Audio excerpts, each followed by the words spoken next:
Oh, no! Oh, Christ! It was 7 minutes after midnight.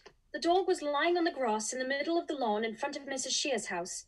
Its eyes were closed. It looked as if it was running on its side, the way dogs run when they think they are chasing a cat in a dream. But the dog was not running or asleep. The dog was dead. What have you done? There was a garden fork sticking out of the dog. The dog was called Wellington. It belonged to Mrs. Shears, who was our friend. She lived on the opposite side of the road, 2 houses to the left. Get away from my dog!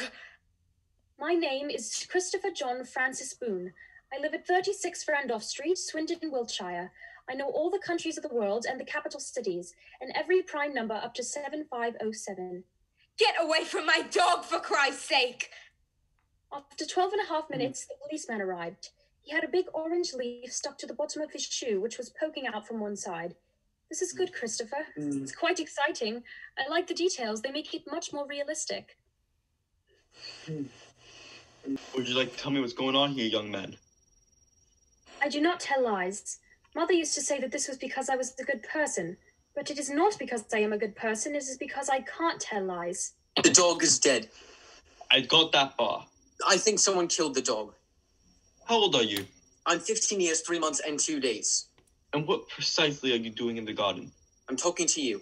Okay. Why were you in the garden in the first place? I was holding the dog. Why were you holding the dog? I like dogs. Did you kill the dog? I did not kill the dog. You seem very upset about this. I'm going to ask you once again. Terrific. Young man, I'm going to ask you to stop making that noise and please, calmly and quietly stand up. Marvelous. Great. Just flipping. I'm arresting you for assaulting a police officer. I strongly advise you get into the back of the police car because if you try any of that monkey business again, you little shit, I'm going to seriously lose my rag. Is that understood? I find people confusing. This is for 2 main reasons. The first main reason is that people do a lot of talking without any words. Siobhan says that if you raise one eyebrow, it can mean a lot of different things. It can mean, I want to do sex with you. I never said that. Yes, you did. I didn't use those words, Christopher. Yes, you did on September 12th last year, at first break. And it also can mean, I think that what you just said is very stupid. Take off your laces of your shoes, please, Christopher. Thank you. Could you empty your pocket onto the desk, please? Is that in case I have anything in my pockets that I can use to kill myself or escape or assault a police officer with? That's right. I've got a Swiss Army knife, but I only use that for doing odd jobs, not for stabbing things or hurting people. Jolly good. A piece of string. A piece of a wooden puzzle. 3 pellets of rat food for Toby, my pet rat. £1.47, made up of a £1 coin, a 20p coin, 2 10p coins, a 5p coin, and a 2p coin. A red paperclip. A key for the front door. A Swiss Army knife with 13 attachments, including a wire stripper and a saw and a toothpick and tweezers.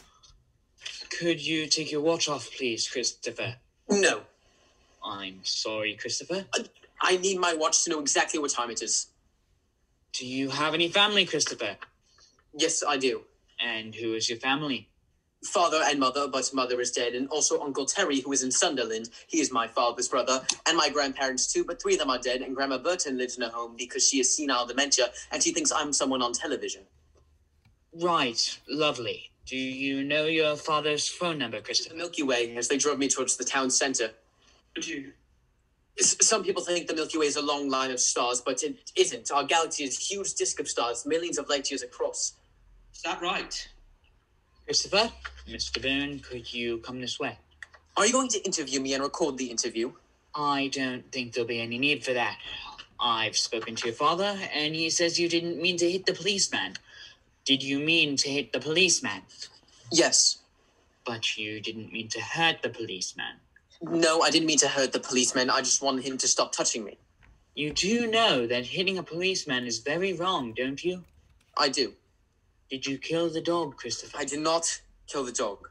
Do you know that it is very wrong to lie to a policeman and that you can get to a very great deal of trouble if you do? Yes. Do you know who killed the dog? No. Are you telling the truth? Yes, I always tell the truth. Right. I'm going to give you a caution. Is that going to be on a piece of paper, like a certificate I can keep? No, caution means that we're going to keep a record of what you did. If you hit a policeman, but that it was an accident and that you didn't mean to hurt the policeman. But it wasn't an accident. Christopher, please. If you get into any more trouble, we will take this record and see that you have been given a caution, and we will take things much more seriously. Do you understand what I'm saying? The main reason I find people confusing is that people often talk using metaphors. These are examples of metaphors. I'm going to seriously lose my rag. He was the apple of her eye. They had a skeleton in the cupboard. We had a real pick of the day. The dog was stone dead.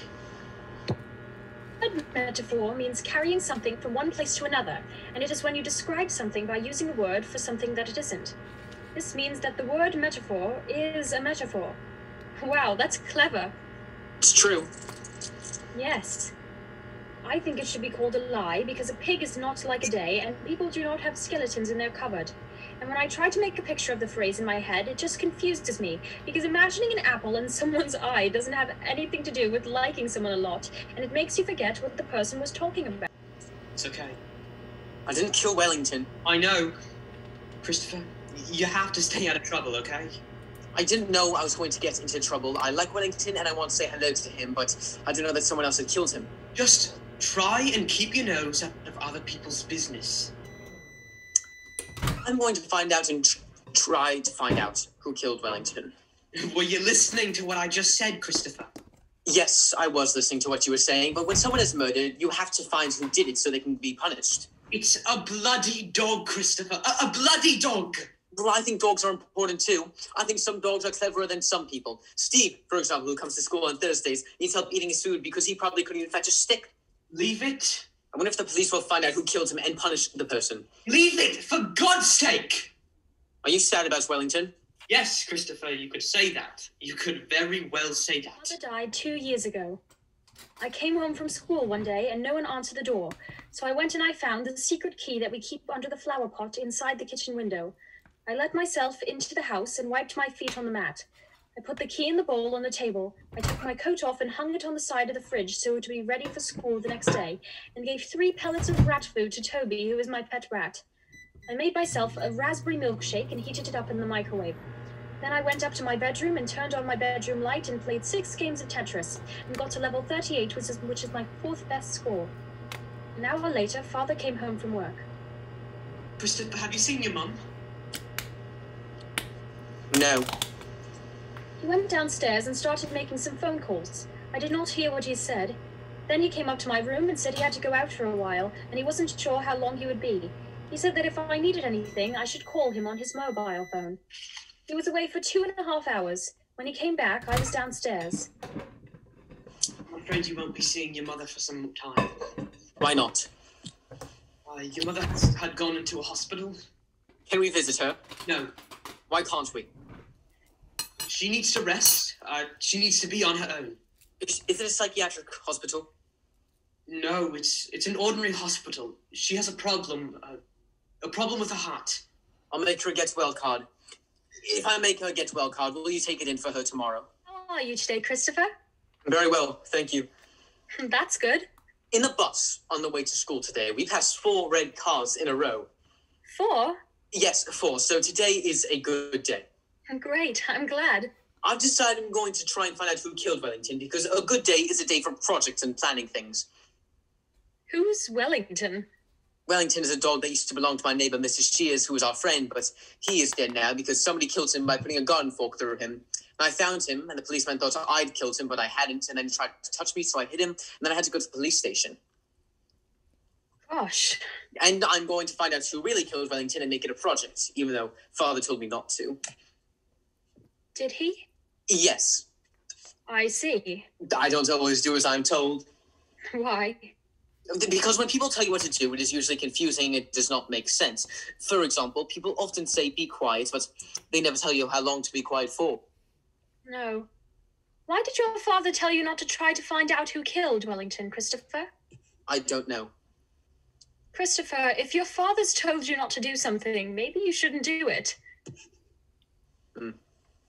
Well, we're meant to be writing stories today, so why don't you write about what happened to Wellington? Okay.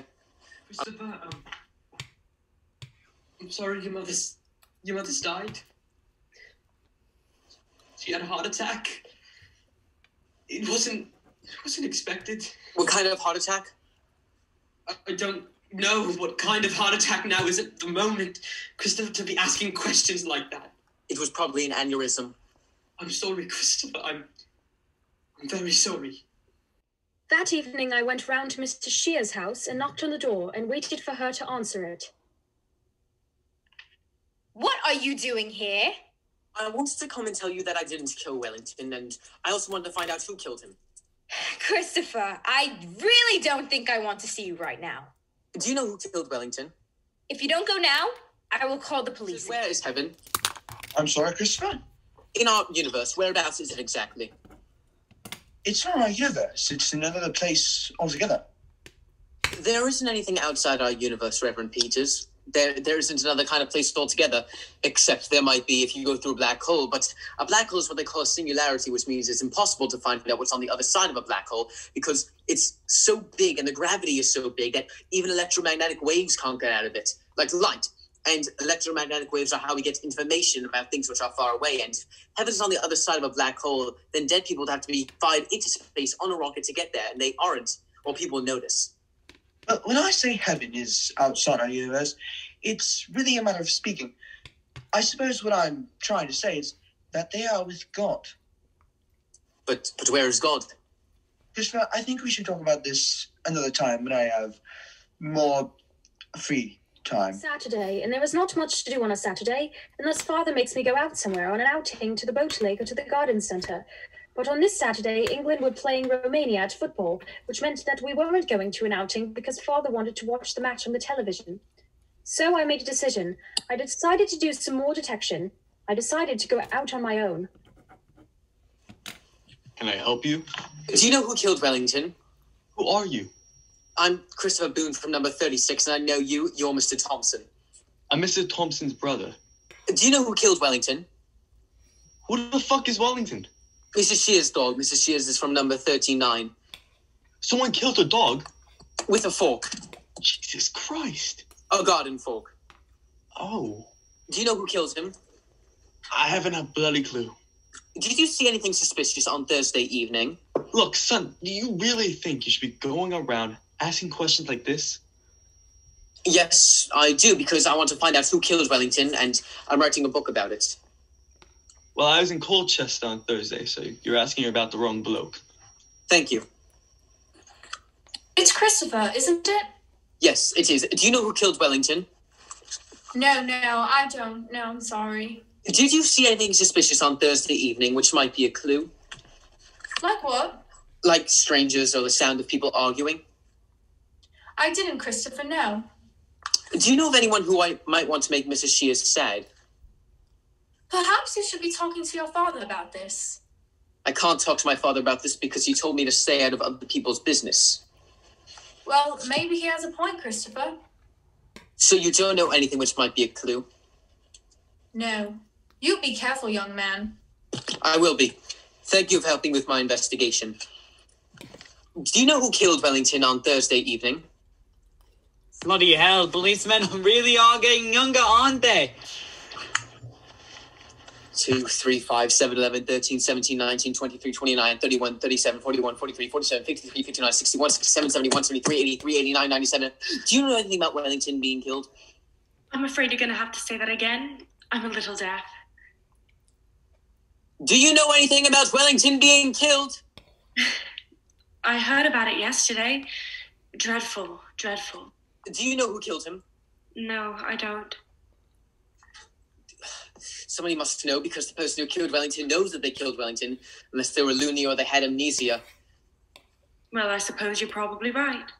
Thank you for helping me with my investigation. You're Christopher, aren't you? Yes, I live in number 36. We haven't talked before, have we? No, I don't talk to strangers, but I'm doing detective work. I see you every day, going to school on your school bus. It's very nice of you to come and say hello, even if it's only because you're doing detective work. Thank you. I have a grandson your age. My age is 15 years, 3 months, and 3 days. Well, almost your age. You don't have a dog, do you? No. You'd probably like a dog, wouldn't you? I have a rat. A rat? He's called Toby. Oh. Most people don't like rats because they think they carry diseases like bubonic plague, but that's only because they lived in sewers and were stowed away on ships from foreign countries which carried strange diseases, but rats are very clean. Do you want to come in for tea? I don't go into other people's houses. Well, maybe I could bring some tea out here. Would you like lemonade?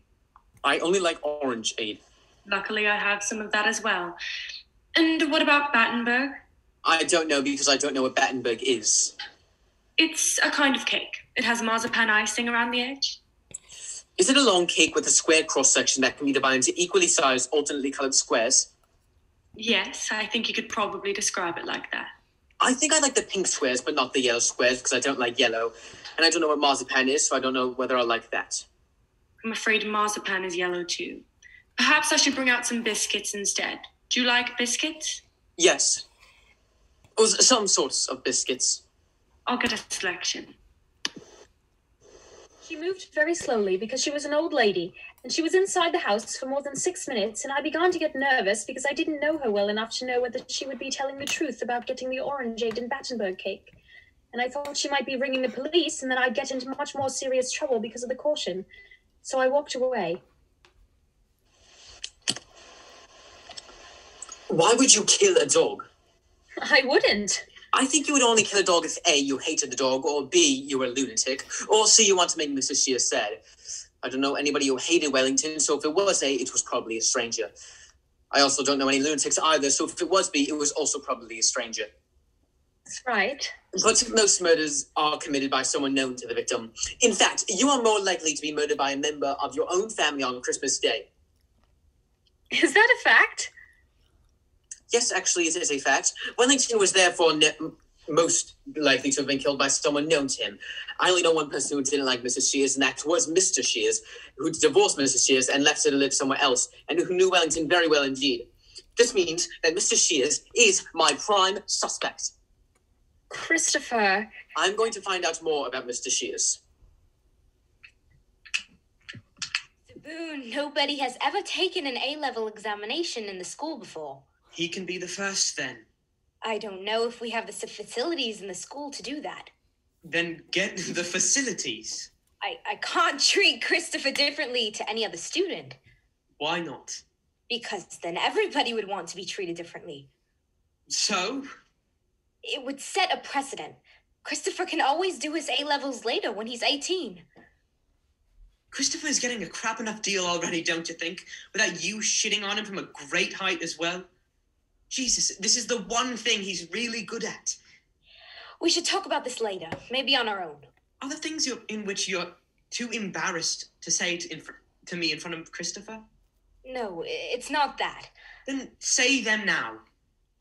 If Christopher takes an A-level, then he would have to have an invigilator, a member of the staff looking after him in his own separate room. I'll pay for it. They can do it after school. Here, 50 quid. Is that enough? Mr. Boone. I'm not going to take no for an answer. I've been out. I've just had a phone call from Mrs. Shears. What the hell will you do poking around a garden? I was doing detective work, trying to find out who killed Wellington. How many times do I have to tell you, Christopher? I told you to keep your nose out of other people's business. I think Mr. Shears probably killed Wellington. I will not have that man's name mentioned in my house. Why not? That man is evil. Does that mean he might have killed Wellington? Christopher.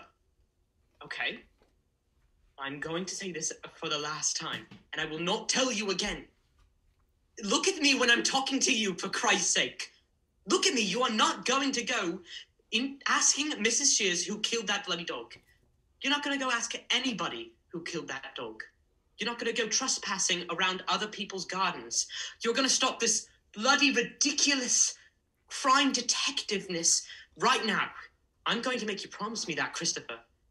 And you know what I mean when I make you promise. A very good astronaut. I bet you would, mate. To be a good astronaut, you have to be intelligent, and I'm intelligent. You also have to understand how machines work, and I'm good at understanding how machines work. You also have to be someone who would like being on their own in a tiny spacecraft thousands and thousands of miles away from the surface of the Earth and not panic or get claustrophobic or go insane. And I really like little spaces, so as long as there's no one else in there with me. I noticed. Sometimes when I want to be on my own, I get into the laundry room and slide beside the boiler and pull the door closed behind me and sit there and think for hours, and it makes me feel very calm.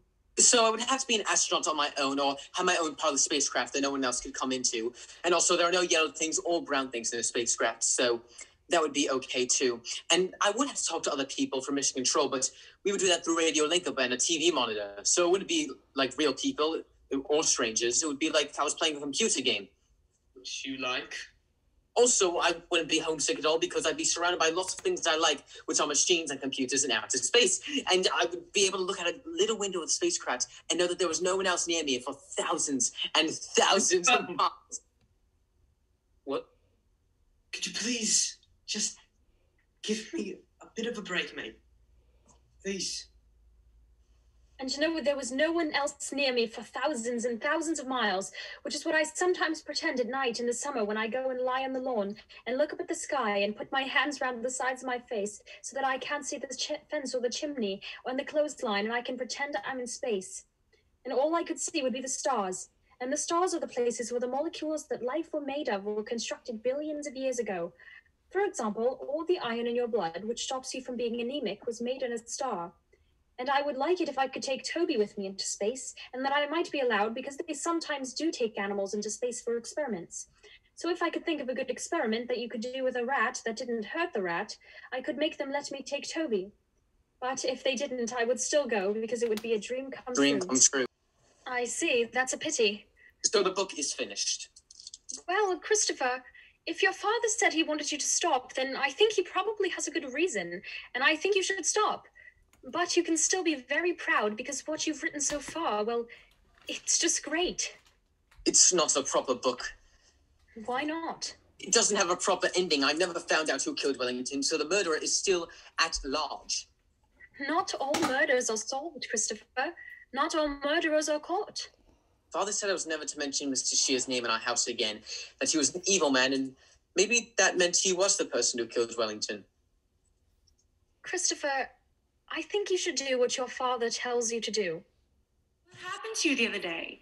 I came out again and you'd gone. I had to eat all the biscuits myself. I was looking forward to a little chat. I don't do chatting. No, I don't suppose you do. Do you like computers? Yes, I like computers. I have a computer in my room. I know. I can see you sitting at your computer in your bedroom sometimes when I look across the street. And I like maths and looking after Toby. I also like outer space and I like being on my own. I bet you're very good at maths, aren't you? I am. I'm going to do A-level maths and I'm going to get an A-star next month. Really? A-level maths? Yes, I don't tell lies. I apologize. I didn't mean to suggest that you were lying. I just wondered if I'd heard you correctly. I am a little deaf sometimes. I'm the first person to take an A-level from my school because it's a special school. All the other children at my school are stupid, except I'm not supposed to call them that, even though that is what they are. Well, I am very impressed, and I hope you do get an A-star. I will. And the other thing I know about you is your favorite color is not yellow. No, and it's not brown either. My favorite color is red and metal color. Do you know Mr. Shears? Not really, no. I mean, I knew him well enough to say hello, but I didn't know much about him. I think he worked at the National Westminster Bank in town. Father said that he was an evil man. Do you know why he said that? Perhaps it would be best not to talk about these things, Christopher. Why not? Because maybe your father is right and you shouldn't go round asking questions about this. Why? Because obviously he's going to find it quite upsetting. Why is he going to find it quite upsetting? I think you know why your father doesn't like Mr. Shears very much. Did Mr. Shears kill Mother? Kill her? Yes, did he kill Mother? No, of course he didn't kill your mother. But did he give a stress so that she died of a heart attack? I honestly don't know what you're talking about, Christopher. Or did he hurt her so that she had to go into hospital? Did she have to go to hospital? Yes, and it wasn't very serious at first, but she had a heart attack while she was in hospital. Oh my goodness. And she died. Oh my goodness. Oh, Christopher, I am so, so sorry. I never realized. Why did you say I think you know why your father doesn't like Mr. Shears very much? Oh, dear. Christopher, look, perhaps we should take a little walk in the park together. This is not the place to be talking about this kind. I'm going to say something to you, and you must promise not to tell your father that I told you this. Why? Christopher, please just trust me. I promise. Your mother, before she died, was very good friends with Mr. Shears. I know. No, Christopher, I'm not sure that you do.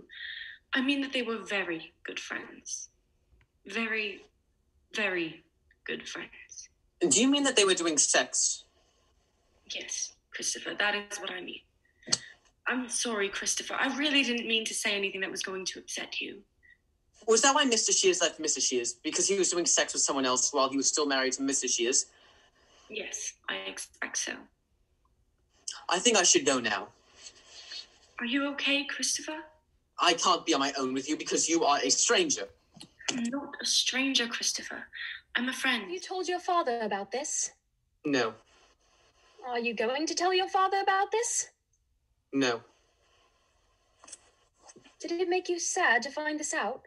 Find what out? Did it make you sad to find out that your mother and Mr. Shears had an affair? No. Are you telling the truth, Christopher? Yes, I always tell the truth. It didn't make me feel sad because Mother is dead. So I would be feeling sad about something that isn't real and doesn't exist. So that would be stupid. What was your mother like? Do you remember much about her? I remember the 20th of July, 2008. We were on holiday in Cornwall. It was a Saturday. I was 9 years old. We were on the beach in a place called Poppero. Mother was wearing a pair of shorts made out of denim and a stripy blue swimming costume, and she was smoking cigarettes called Consolate, which were mint flavor. And she wasn't swimming. She was sunbathing on a towel which had red and purple stripes. She was reading a book by Georgette Heyer called The Masqueraders. And then she finished sunbathing, and she went into the water, and she said, "Bloody Nora, it's cold." "Bloody Nora, it's cold." And she said I should come and swim too, but I didn't like swimming because I didn't like take my clothes off. She said I should just roll my trousers up and walk into the water a little bit, so I did, and Mother said, "Christopher, look, it's lovely." And she jumped backwards and disappeared into the water, and I thought a shark had eaten her, and I screamed. And then she stood up out of the water and came over to where I was standing and held up her right hand and spread her fingers out like a fan. Come on, Christopher. Touch my hand. Come on now, stop screaming. Touch my hand. Listen to me, Christopher. It's okay. You can do it, Christopher. It's okay. There aren't any sharks in Cornwall. When we were inside the park, Mrs. Alexander stopped walking and said, "I'm going to say something to you, and you must promise not to tell your father that I told you this. Your mother, before she died, was very good friends with Mr. Shears." And other times she used to say, If I hadn't married your father, I think I'd be living in a little farmhouse in the south of France with someone called Jean. And he'd be a local handyman, you know, doing painting and decorating for people, gardening, building fences.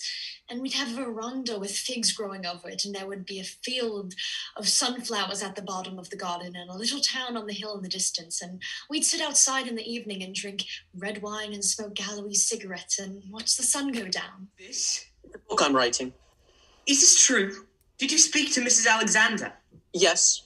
Jesus, Christopher, how stupid are you? What the fuck did I tell you, Christopher?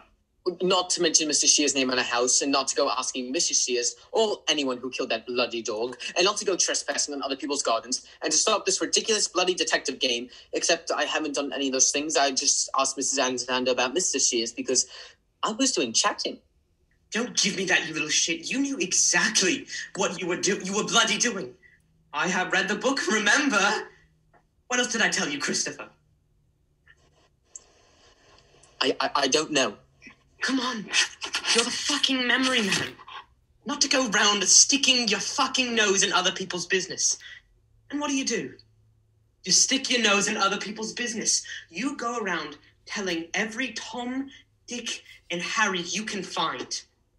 What am I going to do with you, Christopher? What the fuck am I going to do with you? I was just chatting with Mrs. Alexander. I wasn't doing investigating. I asked you to do one thing for me, Christopher. One thing.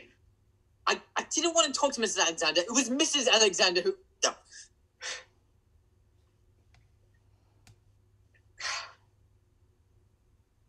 I need a drink.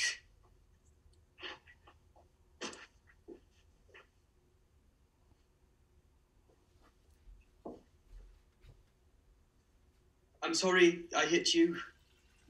I didn't mean to. I love you very much, Christopher. Don't forget that. Where's my book? Christopher, do you understand that I love you? Is it in the dustbin at the front of the house? The next day when I got home from school, Father was still at work, so I went outside and looked in the dustbin. But the book wasn't there. I wondered if Father had put it in his van and driven to the tip and put it in the big bins there, but I did not want that to be true because I would never see it again. One other possibility was that Father had hidden my books somewhere in the house, so I decided to do some detecting and see if I could find it. I started by looking in the kitchen. Then I detected in the laundry room. Then I detected in the dining room. Then I detected in the living room, where I found the missing wheel from my Airfix Messerschmitt BF109 G6 model under the sofa. Then I went upstairs, but I couldn't do any detecting in my own room, because I reasoned that Father wouldn't hide something from me in my own room unless he was being very clever and doing what is called a double bluff, like in a real murder mystery novel. So I decided to look only in my own room if I couldn't find the book anywhere else. I detected in the bathroom, but the only place to look was the airing cupboard, and there was nothing in there, which meant the only room left to detect in was Father's bedroom. I started by looking under the bed. There were 5 shoes and a comb with lots of hair in it, and a monkey wrench, and a chocolate biscuit, and a magazine called Men Only, and a pair of underpants from Primark with a little bit of wee left in them, and a Homer Simpson tie and a wooden spoon, but not my book. Then I looked in the drawers on either side of the dressing table, but these only contained aspirin and nail clippers and battery and dental floss and tissues and a spare false tooth and a tampon, but not my book. It wasn't there either. I then looked in the wardrobe. In the bottom of the wardrobe, there was a large plastic toolbox, which was full of tools for doing it yourself, but I couldn't see these without opening the box because it was made of transparent gray plastic. Then I saw there was another box underneath the toolbox. The other box was an old cardboard box that is called a shirt box because people used to buy shirts in them. And when I opened the shirt box, I saw my book was inside it. Then I heard his van pulling up outside, and I knew that I had to think fast and be clever. I heard Father shutting the door of the van, and that is when I saw the envelope. It was an envelope addressed to me, and it was lying under my box in the shirt box with some other envelopes. I picked it up. It had never been opened. It said, Christopher Boone, 36 Randolph Street, Swindon, Wiltshire. Then I noticed there were lots of envelopes, and they were all addressed to me, and this was interesting and confusing. And then I noticed how the words Christopher and Swindon were written. They were written like this. Christopher, Swindon. I only knew 3 people who do little circles instead of dots over the letter I, and one of them is Siobhan, and one of them was Mr. Loxley, who used to teach at the school, and one of them was Mother. Hello. So what have you been up to, young man? Today we did life skills with Siobhan, which was using money and public transport, and I had a tomato soup for lunch and 3 apples, and I practiced some maths in the afternoon. We went for a walk in the garden with Mr. Piers and collected leaves for making collages. Excellent, excellent. What do you fancy for chow tonight? Baked beans and broccoli. I think that can be very well arranged.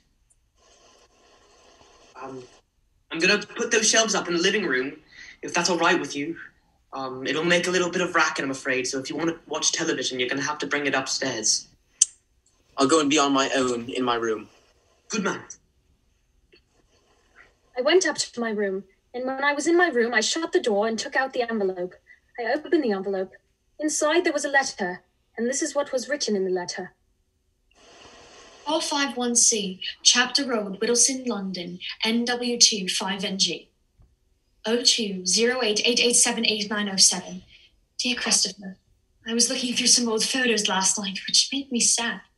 Then I found a photo of you playing with the train set we bought you a couple of Christmases ago, and that made me happy because it was one of the really good times we had together.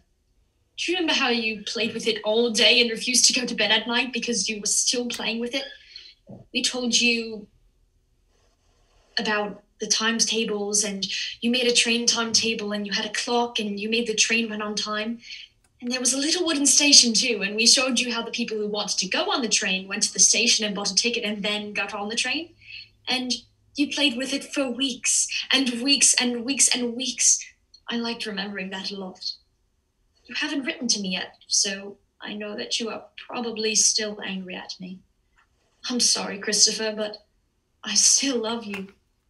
I hope you don't stay angry with me forever. And I'd love if you were able to write me another letter. I think about you all the time. Lots of love. Your Mom. I was really confused. Mother had never written me a letter before, and Mother had never lived in London. There was no date on the letter, so I couldn't work out when Mother had written the letter. And then I looked at the front of the envelope and I saw there was a postmark, and the date on the postmark was the 16th of October, 2013, which meant that the letter was posted 18 months after Mother had died. When I started writing my book, there was only one mystery to solve, and now there were two. I decided not to think about it anymore that night because I didn't have enough information and could easily leap to the wrong conclusions. Yes. Give me a coat, I'll hang it up. How's school? It was good, thank you. Joseph Fleming took his trousers off and went toilet all over the changing room, and he started to eat it, but Mr. Davis stopped him. Good old Mr. Davis, eh? Joseph eats everything.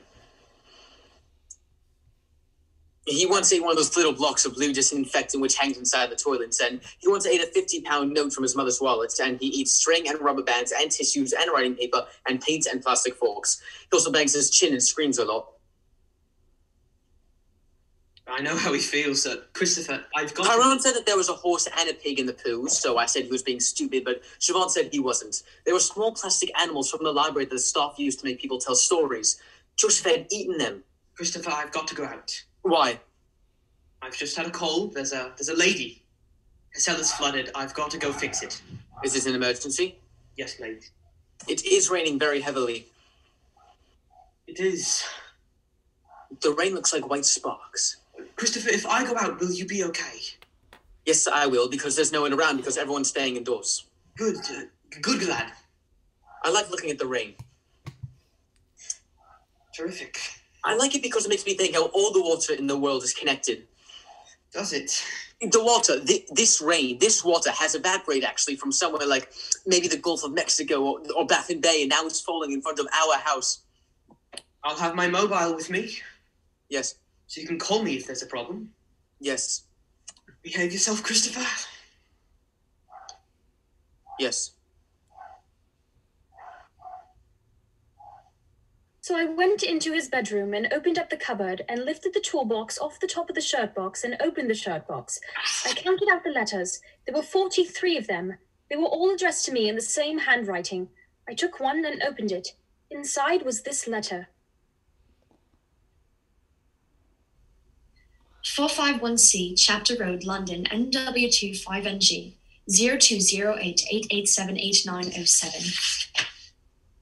Dear Christopher, I said that I wanted to explain to you why I went away when I had the time to do it properly.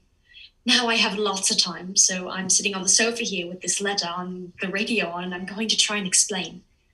I was not a very good mother, Christopher. Maybe if things had been different, maybe if you'd been different, I might have been better at it, but that's just the way things turned out. I'm not like your father. Your father is a much more patient person. He just gets on with things, and if things upset him, he doesn't let it show, but that's not the way I am, and there's nothing I can do to change it. Do you remember once we were shopping in town together, and we went to Bentl's, and it was really crowded, and we had to get a Christmas present for Grandma?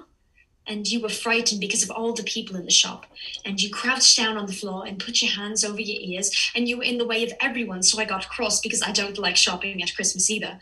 And I told you to behave, and I tried to pick you up and move you, but you shouted and you knocked those mixtures off the shelf, and there was a big crash. And everyone turned around to see what was going on, and there were boxes and bits of string and bits of broken bowl on the floor, and everyone was staring, and I saw that you had wet yourself, and I was so cross, and I wanted to take you out to the shop, but you wouldn't let me touch you, and you just lay on the floor and screamed and banged your hands and feet on the floor, and the manager came and asked me what the problem was, and I had to pay for 2 broken mixtures, and we just had to wait until you stopped screaming.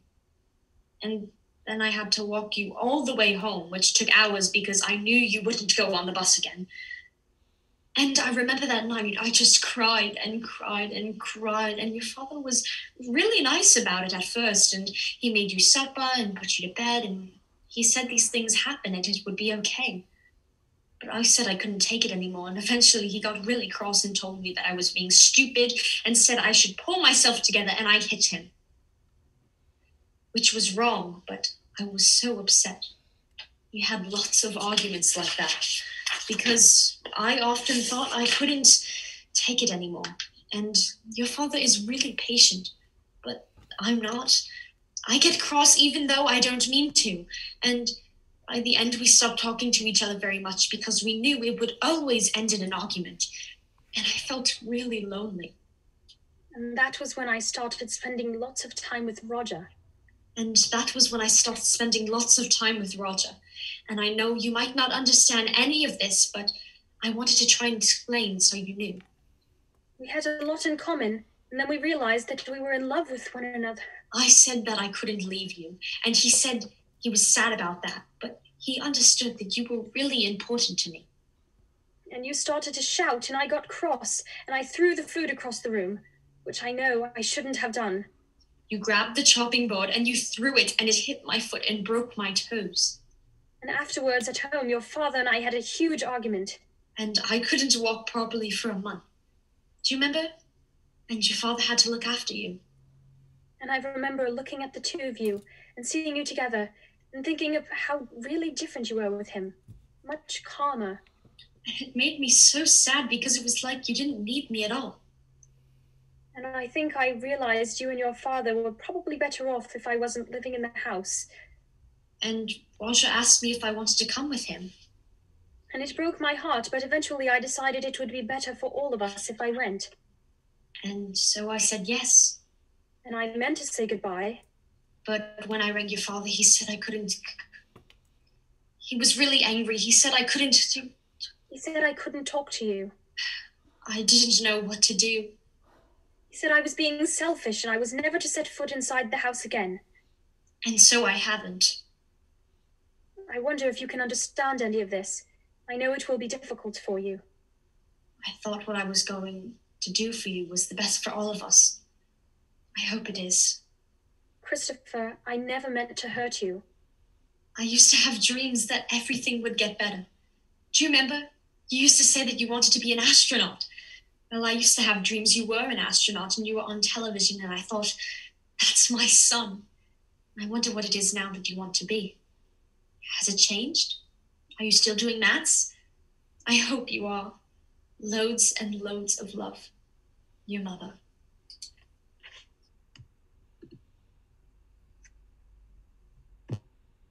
Christopher, what the hell are you doing? What? These are... Shit. Shit, Christ. It was an accident. I don't know what to say. I was in such a mess. I said she was in hospital because I didn't know how to explain. It was so complicated. And once I said that, I couldn't change it. It got out of control. Jesus, Christopher. You got sick all over you. Let's get you up and get your clothes off and get you into bed, okay? I'm gonna have to touch you, but it's going to be all right. Look, maybe I shouldn't say this, but I want you to know that you can trust me. Life is difficult, you know. It's bloody hard telling the truth all the time, but I want you to know that I'm trying. You know that I'm going to tell you the truth from now on about everything because if you don't tell the truth now, later, it hurts even more. So, I killed Wellington. Christopher, just let me explain. When your mum left, Eileen, Mrs. Shears, she was very good to me. She helped me through a very difficult time. And I'm not sure if I would have made it out without her. Well, you know how she was around here most of the days, popping in and out to see if we were okay, if we needed anything. I thought, well, shit, Christopher. I'm just trying to keep this simple. I thought we were friends, but I guess I thought wrong. We argued, Christopher. And she said some things that I'm not going to tell you now because they're not nice, but they hurt. But I think she cared more for that bloody dog than she cared for us, and maybe that's not so stupid looking back. Maybe it's easier living on your own, looking after some stupid mutt, sharing your life with other actual human beings. I mean, shit, buddy, we're not exactly low maintenance now, are we? Anyway, we had this fight. Well, quite a few fights, to be honest, but after this particularly nasty little bust-up, she chucked me out of the house. And you know what that bloody dog was like, nice as pie one moment, roll over, tickle its stomach, sink its teeth into your next. Anyway, we were yelling at each other, and it's in the garden, and so when she slams the door, behind me the bugger's waiting for me, and I know, maybe if I just given it a kick, and it would probably just backed off, but shit, Christopher, when the red light comes down, Christopher, you know what I'm talking about. I mean, we're not that different, you and me. It was just like everything. It has been bottling up for the past 2 years, and I promise you, I never meant for it to turn out like this. Okay, look, Christopher, I'm sorry. Let's leave it for tonight. I'm gonna go downstairs and I'm gonna get some sleep, and we'll talk in the morning. I promise you, things are gonna be all right. Trust me. 2, 4, 8, 16, 32, 64, 128, 256, 512, 1124, 204, 496, 8192, 16, 384, 32, 768, 32, 768, 32, 768, 32. Father had murdered Wellington. That meant he could murder me. I had to get out of the house. I made a decision. I did this by thinking of all the things I could do and deciding whether or not they were right, the decision or not. Stay home. I decided I couldn't stay home anymore. Christopher, please. No, because I can't live in the house with you anymore because it is dangerous, and I can't go and live with you because you can't look after me when school's closed. I could try and... No, because you are a teacher. Yes. Not a member of my friend or family. You can live with your Uncle Terry. You live in Sunderland, and I don't know how to get to Sunderland. Get the train. Get the train to Swindon. Also, you smoke cigarettes and you stroke my hair. And you are not a friend either. I think I'm a friend. No, you are not a member of my family. I do have a dog. Yes, but I can't stay overnight in your house or use your toilets because you've used it and you're a stranger. I'm not really a stranger, Christopher. Yes, you are. 451C Chapter Road, London, NW2 5NG. 451C Chapter Road, London, NW2 5NG. 451C Chapter Road. Chapter Road, London, NW2 5NG.